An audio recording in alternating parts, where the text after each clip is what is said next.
are Popcorn Piss and Vinegar, giving you a raw take on movies, television, and pop culture. My name's Chris. My name is Scott. JB4 in the house. Hey, what's up, guys? How y'all doing? Doing good in the house. That's it. In the Me hizzy, too. in the hizzle, Yes. in the motherfucking in the hizzle. heels. That's awesome, man. Cool. Everybody's been good. Yeah. Wives are good. Girlfriends good. Kids are good. Everything's good. Yeah. Completely disenfranchised by the Oscars, save for one victory. Oh man, fuck the Oscars. That was lame. Fuck that. Oh man, geez, and it just continues to get lamer. You know what's really crazy is that I sat there and I used to go to the movies a lot. Before I moved away. I used to have a movie theater 5 minutes from me, so I could go all the time. But a lot of these movies that I sat and looked at what was actually nominated, I have heard of them. But dude, I wasn't interested in any of them. Yeah. Those years that where you had those years where you had fucking Moonlight and La La Land and that kind of stuff. They had a lot of movies in those categories that were great. Wasn't Bohemian Rhapsody in that category? Wasn't that Bradley Cooper film in that category? In what category? Best Picture. Was Stars Born in Best? I know Bohemian was. Yeah. And Bohemian was. I mean, I still want to see Stars Born, but I don't want to talk. I heard about Star is the Born Oscars. is a great movie, so I'll get to it at some point. I don't know. I have to watch all the other fucking shit for this I've been show, watching so. too much shows on Netflix. Yeah, right. Which let's get to that. We're going to talk about the Umbrella Academy, which dude, this looks like this is going to be the replacement of the Marvel shows that Netflix had.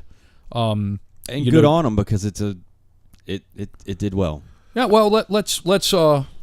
I'm sorry, John. Go ahead. Real I was quick just about to this. say, I gotta say that when I saw My Chemical Romance playing Voodoo Fest 6, 8, 9 years ago, whenever the hell it was, I never thought that there would be a pop culture contribution that guy would make that I'd be like, holy shit, this is great. And if you go on Smodcast, which is Kevin Smith's podcast show, he was a guest, and dude, it's crazy how fucking well versed he is in comics. I mean, yeah, they talked about Umbrella Academy and that stuff, and he actually mentions that it got picked up by Netflix. This is over a year ago that he was on the show. But dude, he's just talking about the normal fare of DC and Marvel shit, and that dude knows his shit. So I mean, he's a fan, man. I mean, give us a little background. Yeah, let me give you some background on the show. Man, look at you with the fucking on the segue, The assist, son. yeah. Dude. All right, so The Umbrella Academy is a comic book limited series created and written by Gerard Way and illustrated by Gabriel Bae, or Bae is how they pronounce his name. The first series is 6 issues entitled The Apocalypse Suite. It was released by Dark Horse Comics between 2007 and 2008 and won the Eisner Award for Best Limited Series. 2 follow-ups were released titled Umbrella Academy Dallas and Hotel Oblivion. A 4th series is in development. Gerard Way is best known as the lead singer of My Chemical Romance. Gabriel Bae is best known for his other titles, Casanova and Day Tripper, which he collaborates with his twin brother and fellow illustrator, Fabio Moon. So that's the rundown on Umbrella Academy, the comic book series that the show is based on. So, yeah, I mean, this is not only Netflix's run in with comics. Naturally, they had the relationship with Marvel. We've covered this on the show numerous times, but... Yeah. The party's over. Yeah, I mean, the party's over, and I mean, Netflix says one thing, other people say other things, and I think both of them are true. I think that Netflix create these Marvel shows. I think the Marvel shows are highly expensive to produce. You have to pay a lot of rights into them, and on top of that, they don't get these fucking slouch actors on these shows. That costs money. The production costs money. They look great. All of them look great. Even Iron Fist looks great.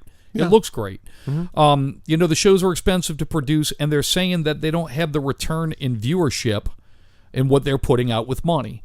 I bet that's true. I bet part of that is true. Well, and I think Marvel's being dicks too. I mean, that doesn't seem like Marvel's helping. I mean, the vibe I'm getting is that Marvel was sending them mixed signals, and Netflix was sort of like, well, will it or won't it work out? Can we work something out? And at a certain point, Netflix got fed up and said, yeah, fuck you. Do what you're going to do.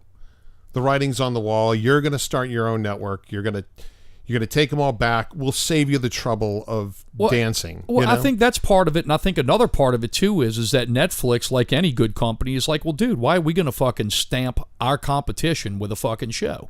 I mean, they're going to do Disney Plus. It's going to do its thing. We know it's going to be successful. It's Disney.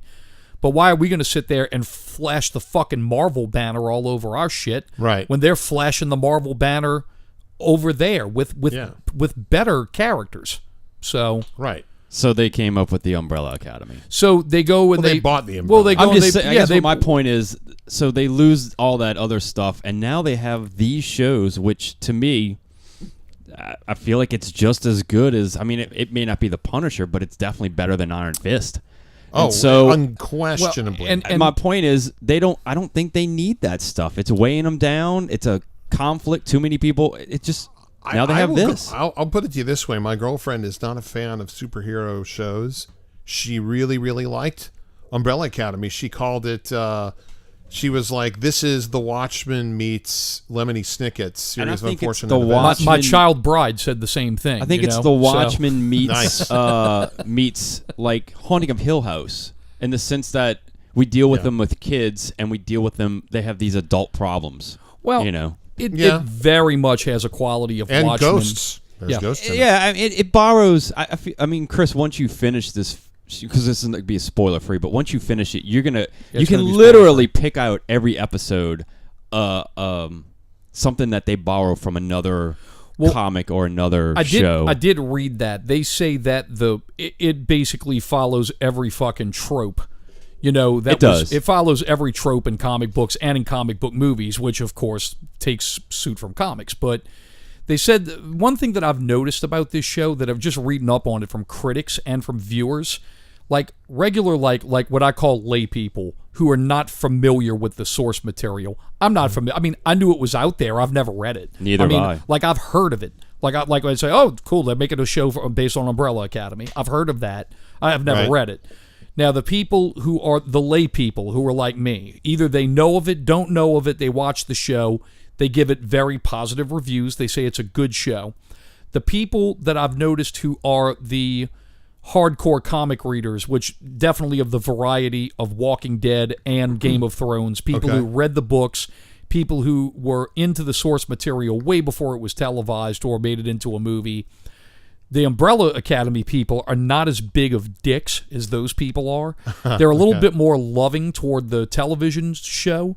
However, they say that one thing that the television show misses on the comic book is the comic book is like batshit absurd.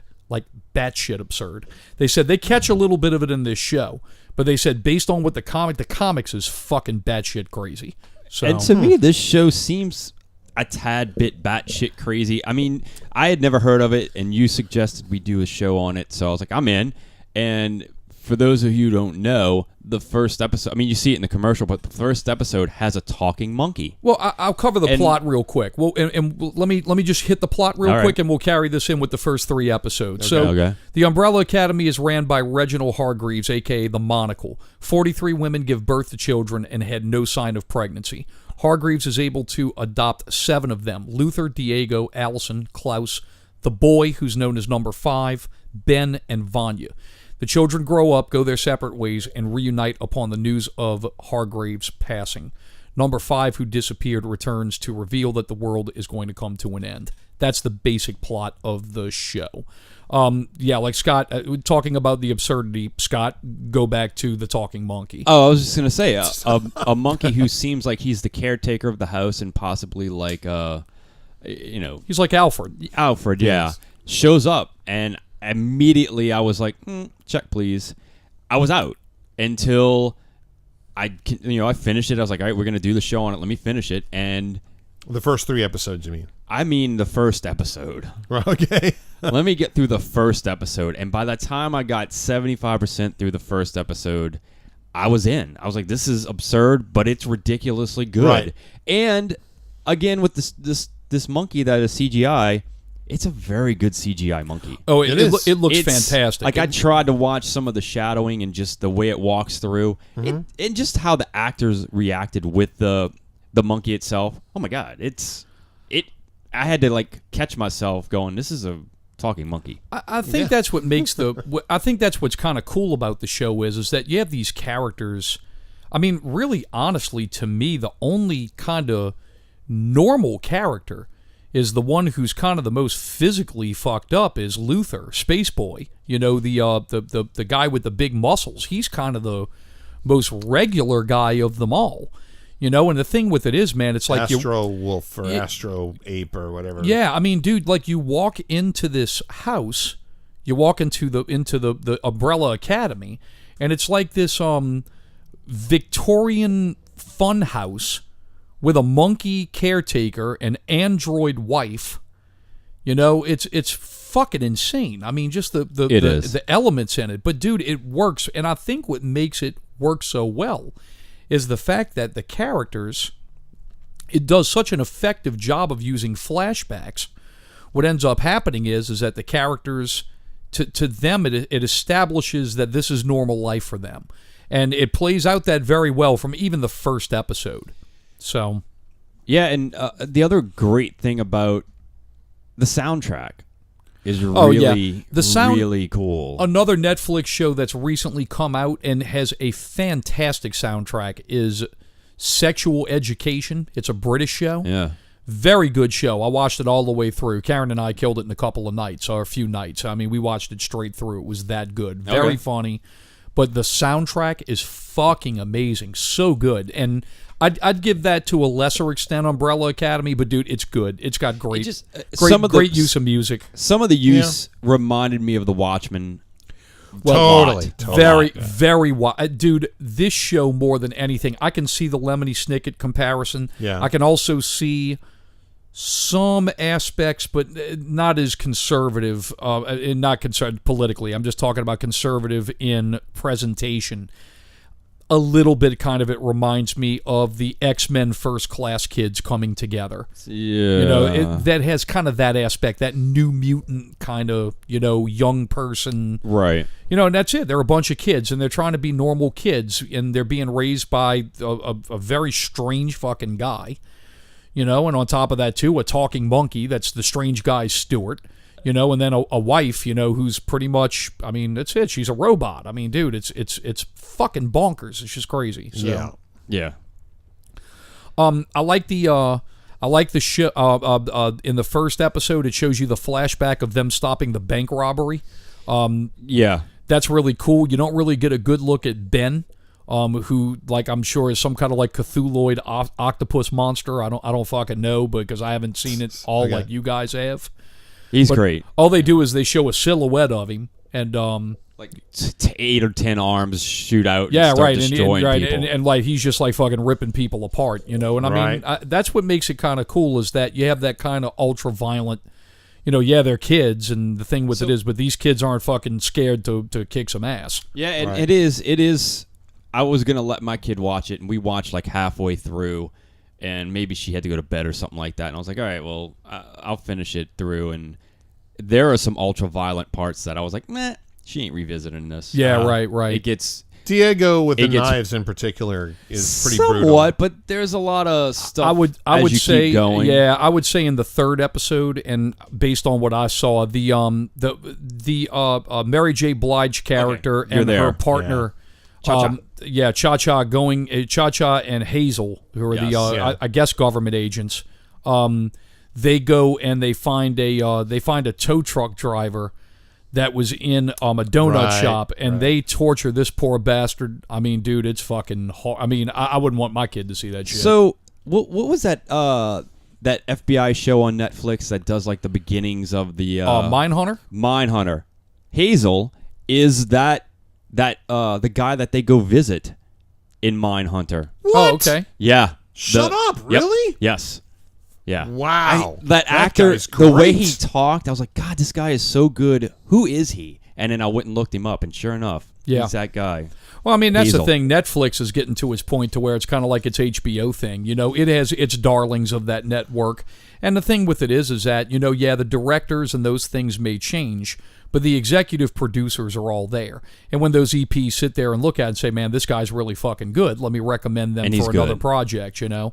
And that's it. You have their darlings, you know? It's like Another popular series like that was Boardwalk Empire. They started taking on a lot of different actors from Treme, from The Wire, all of those other shows that were HBO staples.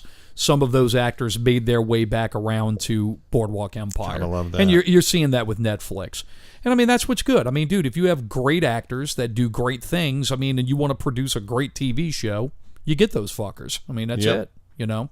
And if they can keep going at the rate they're going, where they could produce a series like this, and I think it's only 10 episodes. I don't think it goes beyond that. It's only 10, yeah. Yeah, and, do 2 or 3, maybe even 4, because you said there were 4 books, and I don't know how... Well, 3 now, but a 4th in development. Yeah, and I don't know how close, because I don't know enough about it, I don't know how close this first series relates to the first book at all. Yeah, I don't know either. Whether it spans double, or I don't know, but... Well, I mean, apocalypse is a pretty prevalent theme, so... In this season, but I'm saying, like, if it gets picked up for another season... Oh, it's already picked up. They said they haven't given it... Yeah. It's been confirmed that it's picked up. Oh, that's great. I mean, without spoiling too much, I finished the whole series, and Scott... I also finished it. Yeah, Scott also finished it. Chris hasn't yet, because of life and everything, but Scott actually had texted me. We were talking, and I basically said... The way it ends is beautiful, but it's clear there's a second series coming. Like, if this is how it ended, you'd be like, really? Well, they said it was a big cliffhanger. That's great. What I read. So my thing to that is what John just said, and again, not spoiling anything for anybody, but not knowing that you're going to get picked up with 10 episodes and having a ballsy move like they did. Yeah. I mean, it's big. Well, to that do was something like that and go, wow. And even if they never got picked up, I kind of would be like, meh, all right. Well, Yeah, I mean, that was another thing. a good ride. But That was another thing. Also, is talking about this. Talking about the Fuck! I totally lost fucking train of thought of where I was going. Talking about what? Fuck! I almost. Oh, I know where I was going. They said this was also kind of a bone of contention with the Marvel shit. What ends up happening is that Marvel. Netflix rather wanted to cut the Marvel shows down to 10 episodes from 13 so they could try to chill out on some production shit. Funny enough, Umbrella Academy ends up with 10 episodes. which feels feel like enough. It does. It does. Oh, absolutely. I guarantee. Look, Punisher season 2 could have definitely gone 10 episodes, Easily. without question. Oh yeah. Could have easily been 10 episodes. There was good 3 episodes of filler there. Yeah, I thought that the first season was beautiful as 13, was. but if they would have cut it to 10, it would have worked perfectly. There's a lot of bullshit they could have cut out. But here's another thing, too, is we talked about it at the very top of the show, is with Umbrella Academy, they talked about how this is kind of their replacement to Marvel. Here's another thing, too, is that a lot of people don't realize. There's a comic book artist by the name of Mark Miller. A lot of people say Mark Millar because he's Scottish, and he spells his name Millar. Well, it's pronounced Miller. Mark Miller, he has 2 mega popular comic book series. One is called Kingsman, which we have a movie for, and the other one is called Kick-Ass, which they've had a movie for. Right. Miller also has a bunch of kind of like secondary titles that are not as popular as those, but they got a little bit of traction in the comic book world. With the exception of Kingsman and Kick-Ass, Netflix has bought All that whole Not- posse, yeah. not the fucking rights, bought it. They own it. They own his fucking secondary catalog. Really? They can do whatever the fuck they want with his shit. Dude, And I mean, like, at this point, bigger and bigger talent is going towards Netflix. For a company that some people are saying is running an unsustainable model, they sure as fuck seem to be growing pretty successfully. yeah, Like, I just Ben- got the $2 email Me this too. morning. But you know do what? what you're gonna do, Netflix. Look, you're gonna charge me $2 more extra a year, but you're gonna give me shows like Well, they're going to Umbrella charge you Academy. $2 extra Yeah. a month. Yeah, $2 extra. I'm sorry, a month. But you're gonna give me Umbrella Academy or Ozark or Yeah, Hill oh, House yeah. or Yeah. those sort of things. I'm Dude, in. I'm it's fine. still cheaper than cable. I mean, Yeah. look, if I went and They still signed, have all the Twilight Zones. yeah, I mean, dude, if I went and signed on for the fucking just for basic cable, if I just went and got basic fucking cable, it would still be more expensive than what I'm paying now. I'm still paying around $100 for everything. And with cable, it would run me just cable, no HBO, none of that shit. Would run me like 130. I don't know that I have cable, and we pay next to nothing for it, so it's not like it's a big deal. But I rarely turn it on. Netflix, I go right to Netflix. They give me a preview of what's new. I'm like, I'll watch that. Or one of y'all says, hey, let's check out this show, and it's like, all right, let's check this out. And then I'm in. And right at this time, right now, I have no shows to watch. Yeah. I literally am hunting for something. So my Netflix is like rabbit holes. It's really a shame trying to find something. Dude, it's really a shame that you don't have access to sci-fi, because Karen watches that Death Academy or whatever it is. Yeah, you mentioned it. I don't know what it is. She says that show is fucking great. In fact, when On I Sci-Fi? finish, when I finish Umbrella Academy, I'm going to jump over to it. Is that the one with Wong from Doctor Strange? The premise of the show, dude, I really want to see that. The premise of the show is that it's all of these children of like either Russian mafia or Italian mafia or all of this badass criminal underworld people. It's their children, and they put them in this academy to teach them how to be assassins. And the main character, it takes place in the 80s. The main character actually wants to assassinate Ronald Reagan for something that happened with his family. And this is not on any other channel? It's on Sci-Fi. It's a Sci-Fi original. And this is the first Henry season? Rollins is in it too. Really? Yeah. That's when I was like, oh, I gotta see this. This is season 1 of this show. Yes, it's season 1. Yeah, but it's open for binging. You know, if you you can go and find it when it hits on Netflix Hulu or Hulu, and then I have it now. We've been watching it on Hulu. Oh, there you go. So but that's you're watching it on Hulu TV. I have Hulu Live, So I mean that's how I've been watching it. So, but that show has been drawing a lot of comparisons to Umbrella Academy. To Umbrella Academy. Do me a favor, somebody with a phone, real quick. Can you look up the name of that show? It's on it's Death Academy or Sci-Fi something show. But yeah, so this Umbrella Academy show though was really it gave me new hope.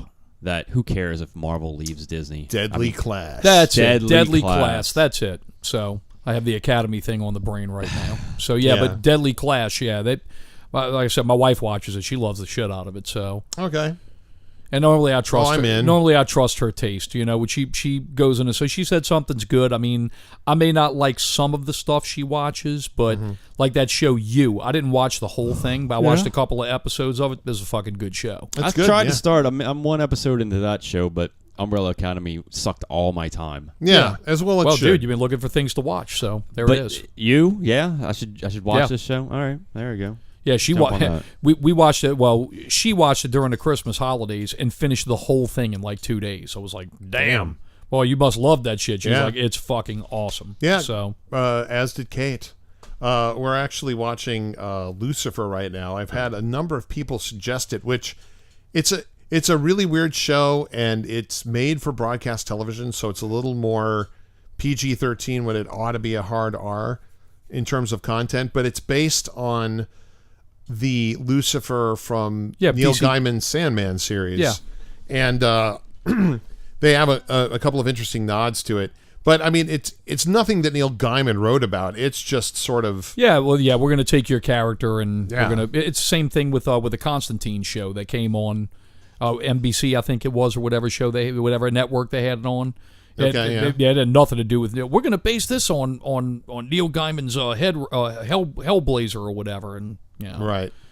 It was kind of like a tribute to him. Unless these guys have their shit directly attached to it, like American Gods. I know he's like a producer on that show. I still think Gaiman's getting a check, though. It is clearly. I mean, it is obviously based on the Sandman. I don't know. I don't know. Is that character owned by DC or is it owned by him? Because DC and Marvel normally don't pay anybody for a fucking thing. They made a joke in the show in which, those politics I don't know, but in the show a joke was made where it just says, "You're Lucifer, aren't you supposed to be blonde?" And he goes, "I get that all the time," which is he's blonde in the Sandman comic. Yeah, okay, guys. Yeah, so they give some little nods to it and stuff. So it's definitely a nod to the franchise. And another show that's been picked up by Netflix. It got canceled by Fox, and the fans spoke, and Netflix picked it up for a 4th season. So it's going to be what? Lucifer. Oh, yeah. I mean, could it be that they work something out with DC where they make Sandman? Oh my God! If they can make, like, Sandman has been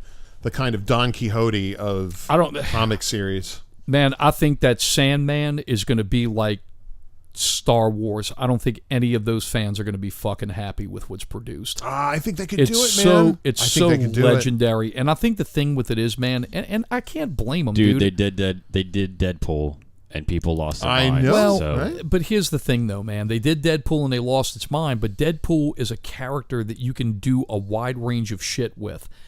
I kind of agree, man. Look, a lot of people don't want to make a faithful adaptation of Sandman. They want to kind of, be spiritual to the source material and be in the spirit of the source material, but they kind of want to do their own thing, and that blows up in a lot of people's faces. Deadpool, it's fucking easy. Deadpool's a plug-and-play character. I mean, dude, you could put Deadpool in any movie. Yeah. You could be watching Pride and Prejudice, and here comes fucking Deadpool fucking curtsying through the fucking shit. Deadpool's I mean, dude, R-rated Looney Tunes. Yeah, right. That's what he is, man. Right. He's an R-rated Bugs Bunny. I will say that with the advent of the animation that's been done in, like, the Spider-Verse, which took an eternity, but once that speeds up and becomes more mainlined, I feel like the kind of the surreal qualities of Sandman can be reinvestigated, and I'm giving it 3 to 5 years. Yeah, I mean, dude, I hope. I know it's a legendary comic book, and It's you know, the best. Yeah, it's legendary, Yeah. and I mean, I think that it deserves a treatment, but I don't know, man. I mean, unless they're pretty spot on with the material, I think a lot of people will be pissed off. So Sure. But anyway, I mean, this one's going to be pretty short and sweet here with Umbrella Academy. But there's one thing that I would like to bring up, and the only reason I really want to bring it up, well, 2 reasons. One, I find it interesting, and second, I love to watch Scott defend the mystique of Netflix. It's just so fucking entertaining to me. Anyway, here we go. There's a company that is called Parrot Analytics. So what Parrot Analytics does is that their deal is that they try to track what type of viewership numbers that Netflix and all streaming services are getting. Now, what's the purpose of doing this? I think the reason why they're doing this is because, like anything, marketing is fucking makes the world go round in the United States. So this company actually wants to try to figure out how to create a viable marketing strategy for streaming services. That's what they want to do. Hulu is already playing commercials. I think that eventually, as time goes on, as time does, as much as it will piss people off, I think that commercials are going to be part of all this shit. I think that they're going to come back. When you say Hulu is already playing commercials, you mean they're advertising for themselves? Or no, if I watch a Hulu show, it plays commercials. So what Hulu is doing now is they're actually adding an ad to when you hit pause. So when you're watching a Hulu show and you hit pause, you get an ad while it's on pause. Now, when you hit play again, you go back to normal, and that's for the paid. I mean, that's for the ad-based shows that you watch. So I don't agree with what you just said. I think we'll have commercials, but we'll also always have a tier where you don't have to pay. Well, for commercials. I think the reason why you no doubt you will always have a tier where you can pay X out the commercials. Absolutely, there'll be that tier. But the thing with it is that I think that you see these kind of companies like Parrots and things like that, they come up with this shit for the purpose of marketing. Mm-hmm. Well, all that shit aside, this is what they're saying. They're saying that the number one program streaming is Umbrella Academy. They've kind of rested us to probably having about 30 million views. That's only about 15 million short of Bird Box, which I mean is pretty fucking impressive. I mean, considering there's 7 more hours of it. 30 million views, dude. I mean, that's more than like fucking Walking Dead in its prime. That's more than Monday Night Football. 30 million views, okay? In second place is Stranger Things. Still pretty unbelievable. Mm-hmm. In third place is Doom Patrol, which is on the DC streaming network. Shut up. Which they say, dude, that fucking show has been getting some sick buzz. They say it's really fucking good. I actually want to check it out. I get commercials for that, I think, on The Flash, maybe. Okay. Or like I'll actually get commercials for that show. In fourth place is Titans, which is also a DC streaming show. Wow, good for DC. Well, And in fifth place is Daredevil. Well, it goes to show you, he who has the best content wins. People actually fucking like Batman and Robin and Superman and all those characters, Yeah. so they're going to get some draw. but that's shocking to me. Like I'm surprised that Amazon or Hulu's nowhere on that list. Yeah. I mean, they're Right. I mean, so here it is. I mean, those are the top five. That is shocking to me that Yeah. Hulu doesn't have a star Right. in there. There you go. I mean, they don't. They have the Handmaid's Tale, which is it's a lot of buzz. Yeah, but it's not in the top 5 streams. So there you go. According to Parrot Analytics. Now, look, dude, this is what they're basing their shit on. They base it on something that they call demand expression. And what it is that it's the desire, it's desire, engagement, and viewership, which translates, and they base their shit on popularity opposed to viewership because that's all they can do. So the thing with it is that they're basically using an algorithm to determine for hashtags and buzz. shit. Okay, got it. To determine buzz. Yeah, that's So right. That's so what DC may have some good hackers. and that could programmers. be it. I mean, that's exactly it. But the thing with it is, though, dude, is that I mean, personally, this is where the whole Netflix mystique thing comes in. And I was thinking about this earlier. I think a big reason why you don't see Netflix report their rating and streaming numbers is because some of them might be low to where it could cause some shit in the stock market. And I think that's the reason they hold a lot of that stuff back. Oh, sure. You see how many subscribers that they report they have, but you never really see them anything on viewership. The other thing that could be is because they also don't have an ad-based tier. You pay for Netflix, they're not advertising. Right. Unless they're not giving their numbers out unless they're cutting Marvel loose. They let those numbers out. Sure. Or it does Bafo numbers. But they don't have to worry about giving numbers to Coca-Cola to put an ad during. Well, and that's exactly it. And they have that luxury. What is interesting, though, is that the commercial thing, Netflix actually went out there and surveyed their subscribers on how likely would they be to cancel the service if it included commercials. 57% said that they would cancel Netflix if they had commercials. That's what I'm saying. Yeah, I mean, I would upgrade. Like if they're like, all right, another $10. Yeah, I'll give me another $1, give me another $5, whatever. But yeah, But that's the thing. Yeah, I mean, if they came out and they basically said, okay, look, we're charging $13.99 a month. Well, that's going to include commercials now. You actually have to give us up to $15 to $16 to get the actual premium content. I'd do without that. commercials. That could be a problem. I would. You would, but I mean, it'd be interesting. A lot of people look, would bail. be interesting to see who bails. Hey, look, you never know, dude. A lot of motherfuckers may say, look, I need Netflix in my life, dude. I'll give you the $2 extra because I don't feel like fucking with commercials. Right. yes to that. I am that person, but I'm also the person that's going to go, you know what? I'm going to pick and choose when I want to watch Netflix and when I don't want to. Perfect example, Game of Thrones, HBO. I don't have HBO now, but when Game of Thrones comes on in 2 months, I'm gonna get it again. And then I'm going to go back and binge everything else. I'll watch True Detective, I'll watch Barry, I'll get it all out, and then I'll just cancel it again. I'm doing that with Twilight Zone. I haven't done anything Exactly. I haven't done anything with CBS yet.